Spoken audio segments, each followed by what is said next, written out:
4.3 billion people live across this vast continent called Asia. And we are telling their stories.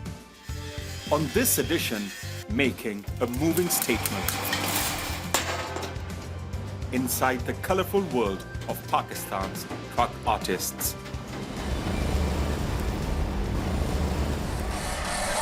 Finding motivation in music. Prisoners in the Philippines dance their time away. And the master behind the masterpiece. We meet the reclusive artist who paints the iconic image of Mao Zedong. I'm Daniel Khan, and this is Assignment Asia.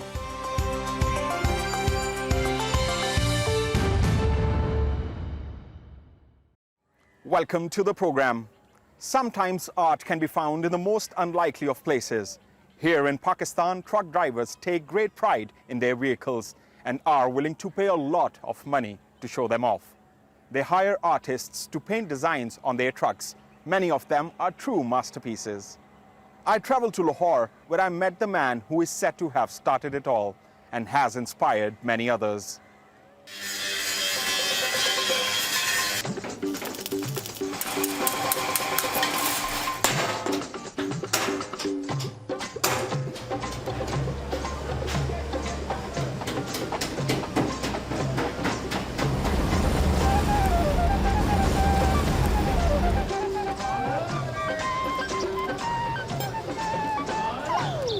The best thing and the unique thing about the truck art is it's natural.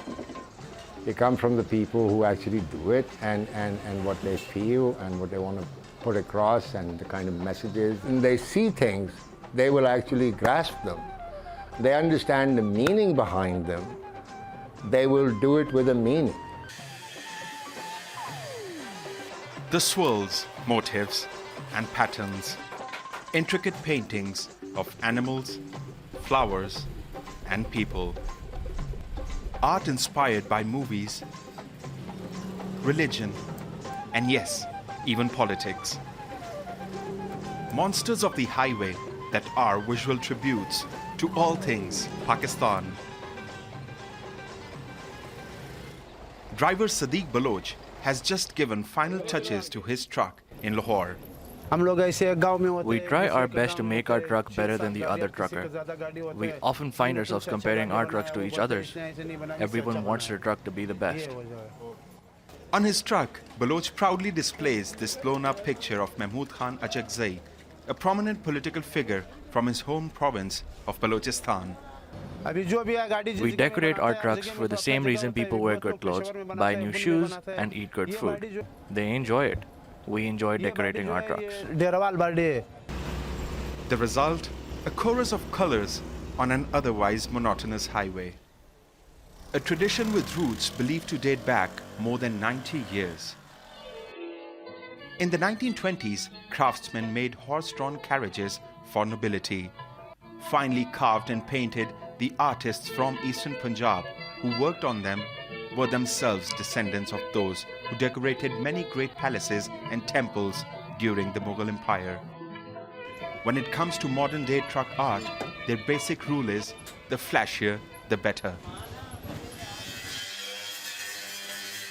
Many truck owners come up with their own designs using metal, tinsel, plastic, and reflective tape to build upon the basic wood and paint. And this man, Haji Habibur Rahman, is one of the best known and respected truck artists in Pakistan. This specific type of art began in 1952 and I became a student of truck art in 1955. Haji Habib is 76 now, but he's loved art for as long as he can remember.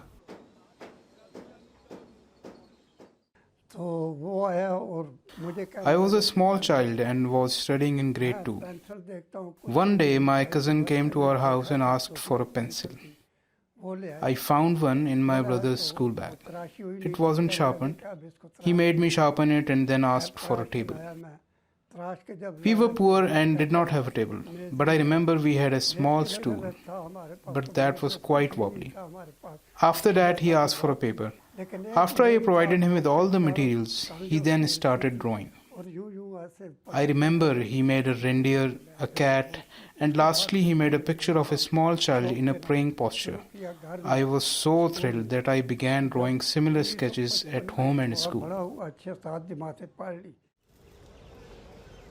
Today, Haji Habib is an ustad or teacher, sharing his techniques with the next generation. At the yard where he works, truck owners and drivers watch Haji Habib's every move. हम ट्रकों के पीछे मुख्तलिफ lands के paintings देखते हैं, politicians की तस्वीरें देखते हैं, तो एक ट्रक आर्टिस्ट के जहन में क्या चल रहा होता है कि वो इस किस्म की चीज़ें बनाता है? वो खुद अपनी तरफ से बनाता है या ट्रक जो ओनर होते हैं वो उसको कहते हैं? वो ये होता है कि पहले तो जहन उसका खाली होता है. Whenever a truck artist begins work on a truck, he has no idea what to do or where to begin. But when his brush makes the first stroke, then ideas begin flowing in his mind, and then he doesn't stop. Whether it's a scenery or a picture. It is not a painter's choice to make pictures of politicians, it is the owner's wish. Sometimes they ask to make pictures of former Prime Minister Benazir Bhutto, and we then realize they have an inclination towards the Pakistan People's Party. But then some ask us to make pictures of former military ruler General Pervez Musharraf. But it is never our call. We do what we are asked to do.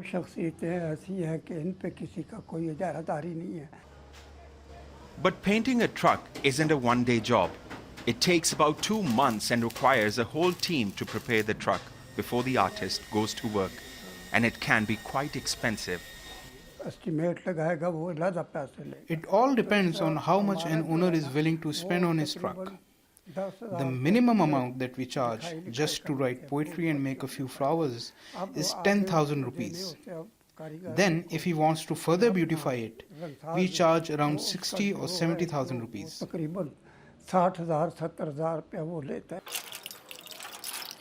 The most detailed truck art can cost as much as 2 million rupees or more than $19,000.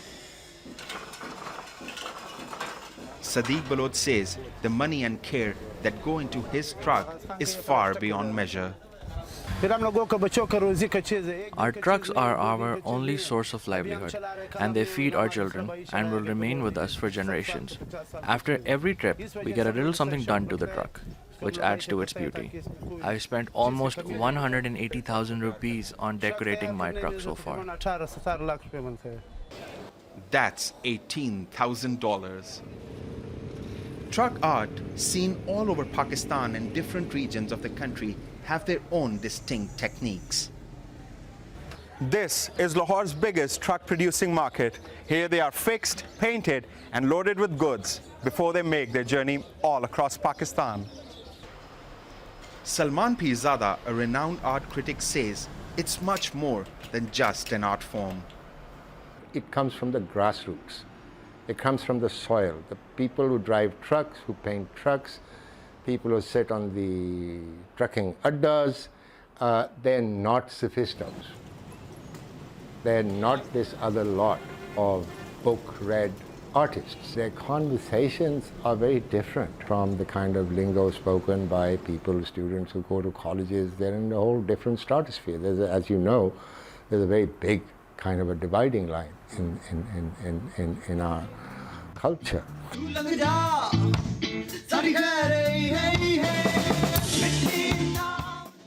Truck art has become so popular, it's inspired other artists, like the music band called Mosika. If you see outside or on the roads, there are lots of trucks which have some sketches or painting or something like that, which is actually nice to look. Like whenever I, on my bike, on my car, I used to read that poetry which is written behind on the trucks. That makes me happy because the thing that which is written backside on the trucks or rickshaws are humorous. तू लंघ जा साडी खैर hey hey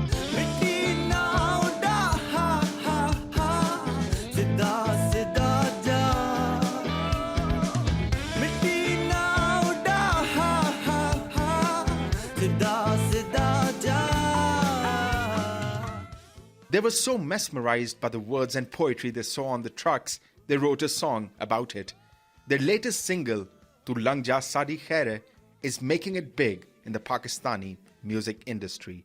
To Lang Ja Sadi Khair literally means that it's more of a, where you compromise for one thing and let other person have the other thing. It is not just one line, literally. But it has this meaning that you can go by and I can wait. So, but if you go into the deeper meaning, it also has that message of patience, which is everywhere around us. It's just the way we see it. But it doesn't just end there. Habib is trying to branch out and go into home decor, selling his designs on household items like cups, bowls, and lanterns. With time, when I grew older, it became more difficult for me to go up and down stairs and climb trucks. When I realized this, I thought it would be a good idea to introduce this art in household items. I began with a few items. It was widely appreciated, so I continued. I am the first one to introduce truck art in this form. Haji Habib hopes the art form will live on for generations to come, whether it's on trucks or trinkets. After all, he says it is a Pakistani original. No one knows the future, and I can't say what will happen to this art form. But if you look at its evolution, it has come a long way, and I hope it goes a long way.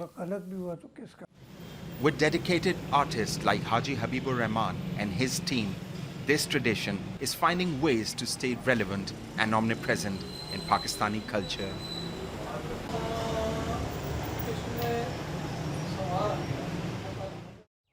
Well, these trucks can also be found in India and Bangladesh, as well as other countries.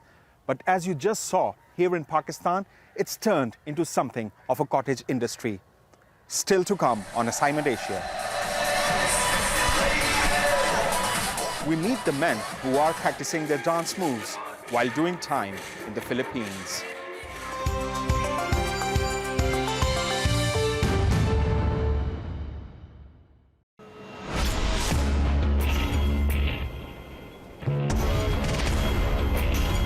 Meet China's decision makers and thought leaders.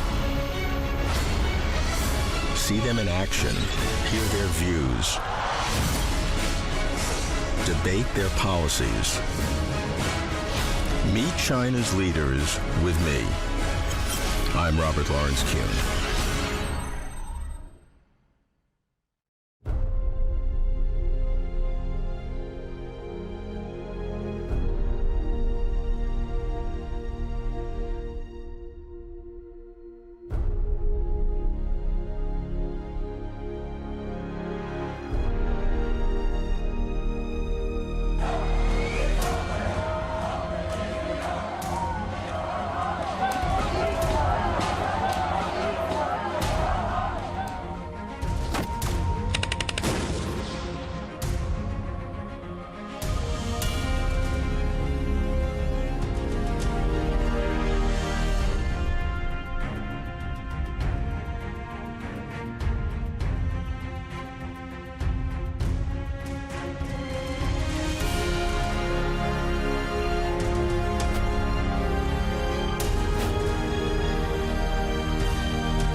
Doing time in prison is bad enough, but when the prison is overcrowded, there isn't a whole lot to enjoy. But in the Philippines, prison authorities have come up with an interesting way to engage inmates, giving them motivation and a little money in their pocket. Video journalist Shiloy Ben Licandos went inside a prison in Cebu, where inmates told their story in their own words.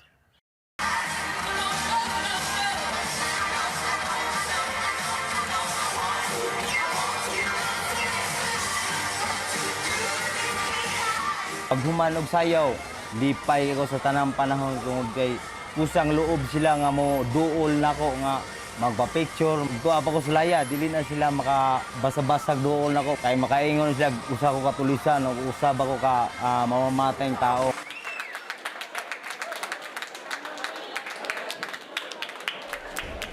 Ako si Emiliano Hayas, ang akong edad 56, napadlag ko diri sa karaang CPDRC sa Injuking ko. 1994 bago napadlak. Akong kaso, murder. 8 counts tanan akong kaso, murder.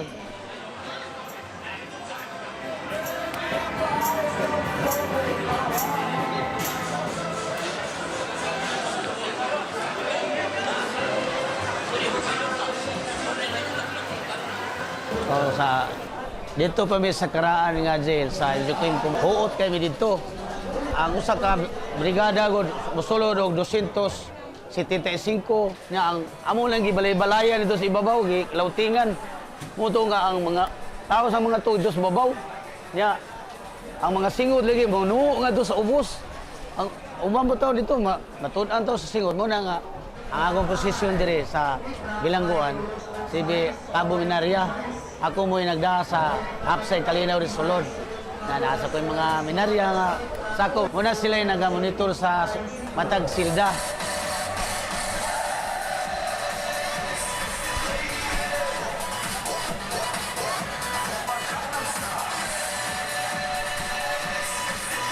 I'm Vince Rosales. I'm the choreographer of CPDRC Dancing Inmates.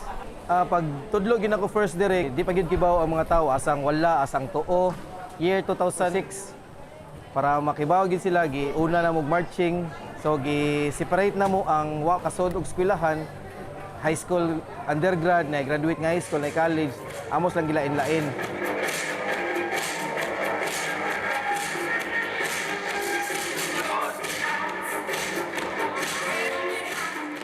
Ako din si Macario Kambarihan, nagpuyo sa Argao.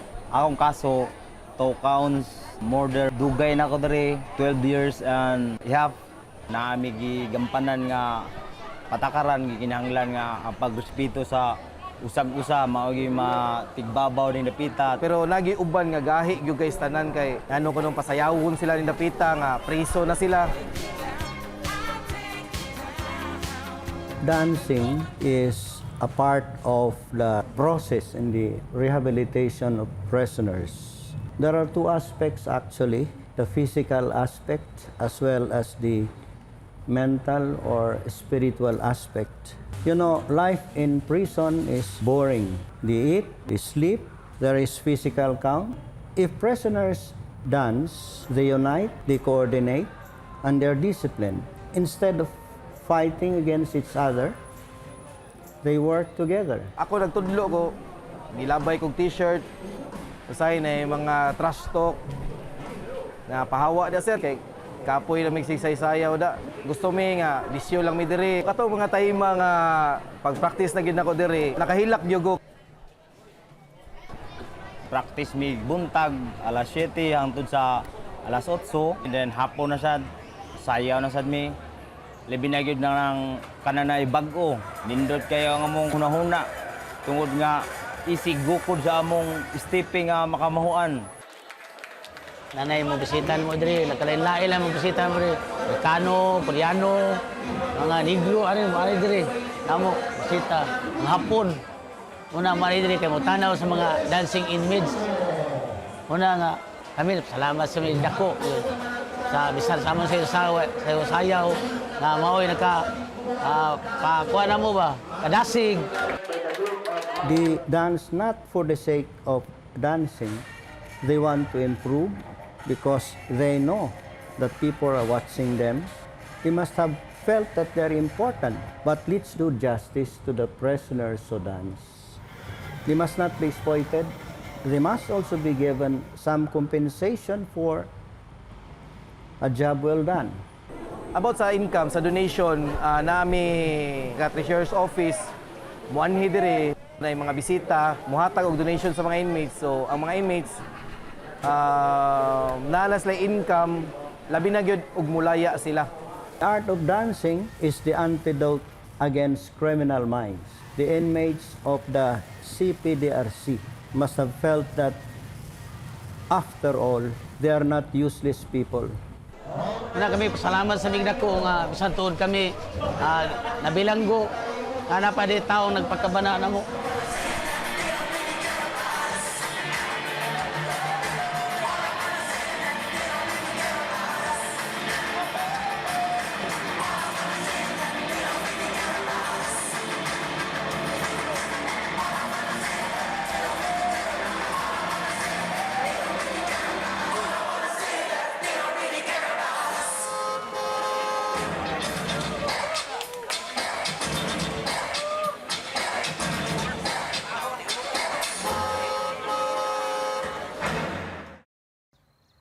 According to local media, the same detention center in Cebu has also opened a bakery. Prison officials say it's another way to motivate the inmates and to give them an extra income while they're serving time. This is Assignment Asia, and coming up next, we speak with the man behind one of the most iconic images in China.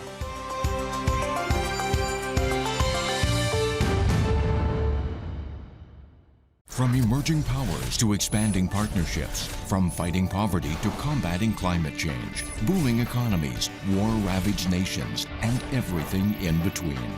We capture the changes affecting the most dynamic and diverse continent on the planet, taking you beyond the headlines to the people and their stories. Asia Today, delivering Asia to the world.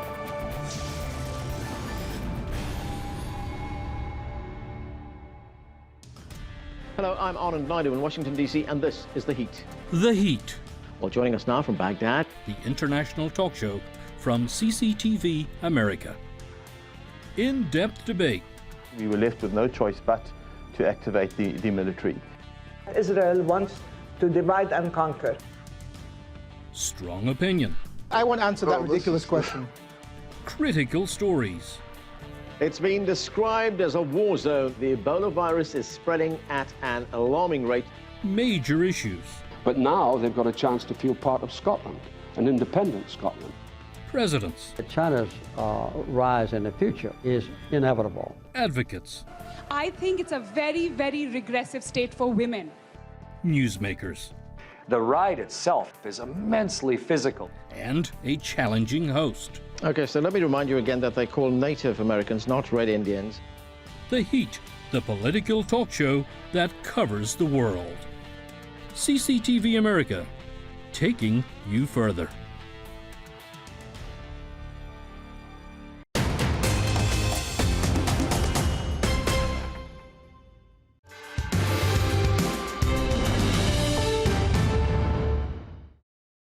Mao Zedong is the founding father of the People's Republic of China. And in the capital, Beijing, his iconic image is on display at the gate of the Forbidden City. The man behind the famous Mao painting is a reclusive artist who rarely speaks publicly. But CCTV's Fei Yi caught up with him and asked him what it's like to have such an important responsibility.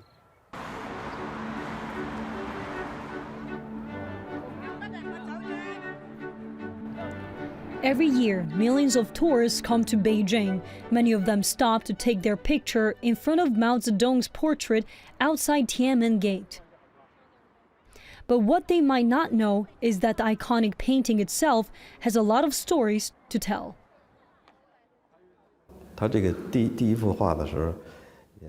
It was so stressful when I painted my first Mao painting, but I try my best.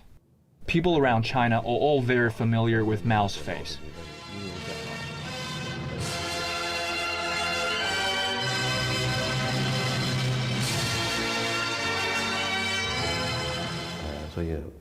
So it was a lot of pressure for me to paint it. Only 4 artists have been chosen to paint Mao's portrait over the years. Ge Xiaoguan is one of them. His first painting was in 1978, when he was just 24 years old. He's been painting Mao's portrait every year since then. To this day, the reclusive artist is humble about his early years.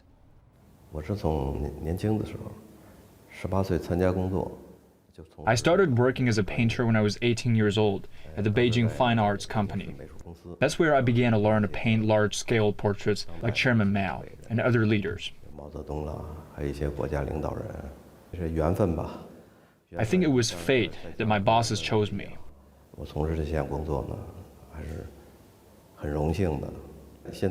I'm lucky to have this job and lucky to be able to say that I'm the official portrait painter of Chairman Mao.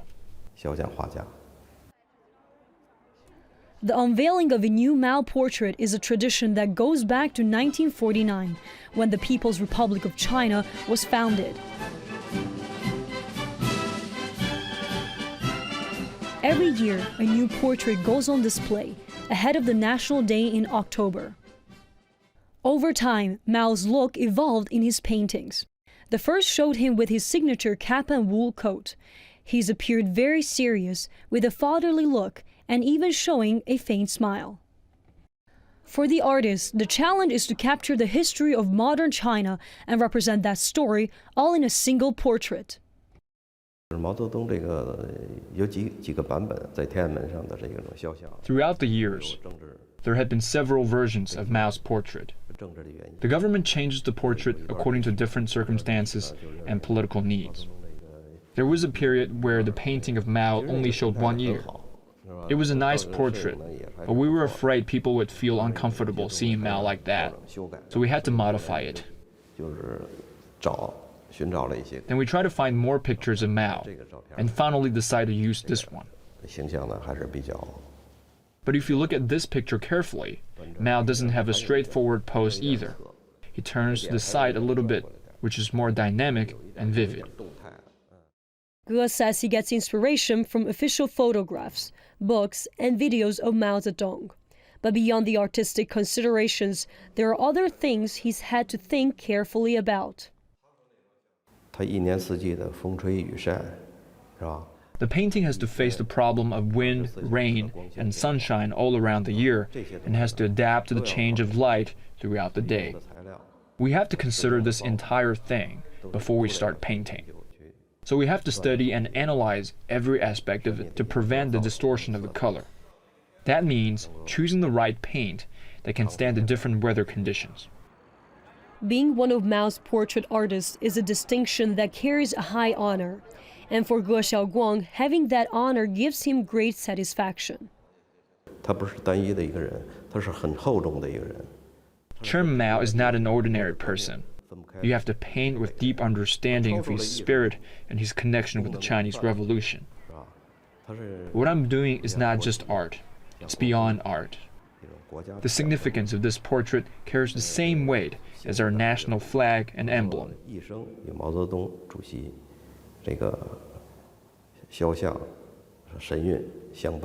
I feel very happy that I'm able to paint Mao's portrait all my life. This journey has been and always will be my most important artistic creation. So what happens when Mao's portraits are replaced every year? They don't go on display again.